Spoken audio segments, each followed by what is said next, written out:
My absolute favorite role model person I loved was Fred de Cordova. Fred, took me under his wing, and Fred is a legend in this town, in this business. Just predating my three sons, he was already an Uber producer director. Did with Jack Benny, George Burns did both of their shows. Ronald Reagan was one of his best friends. I think he directed Bedtime for Bonzo, maybe. But Fred was one of the most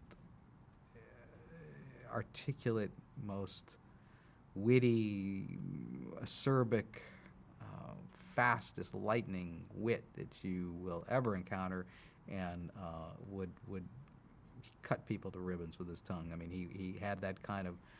He just didn't care. He was the only person I ever saw McMurray, sort of, and he would not spare McMurray. Everyone was intimidated by Fred, because he was. Fred was a quiet kind of a guy, but you felt that he was the guy who really controlled what was happening, set the tone on the set. Except when Fred was there, De Cordova was setting the tone, and I think McMurray knew who De Cordova was. They were peers. I mean, he was a giant in the industry, and in the whole social world of Hollywood. De Cordova was hanging out with the top people in the business. So there he was the right guy. And then of course that's why he was hired by Johnny Carson to be his producer for 20 years.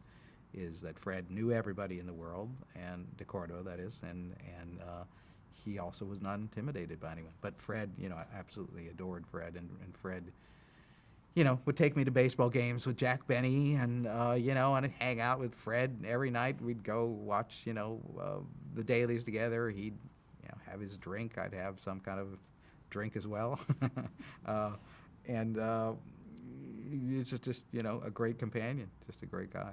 What did he see in you to want to spend so much time with you? Because I just wanted to be exactly like him to a fault. I mean, I had a pretty sharp wit, and I, was given full encouragement to use it, to probably the point that it became kind of obnoxious. I mean, honestly, because Fred could be obnoxious, and a lot of people didn't like De Cordova because he would say things to people that would make them put them down, in some ways. I mean, because he was, but it would be very funny if you heard it. You'd go, wow, this guy's incredible. He's so funny.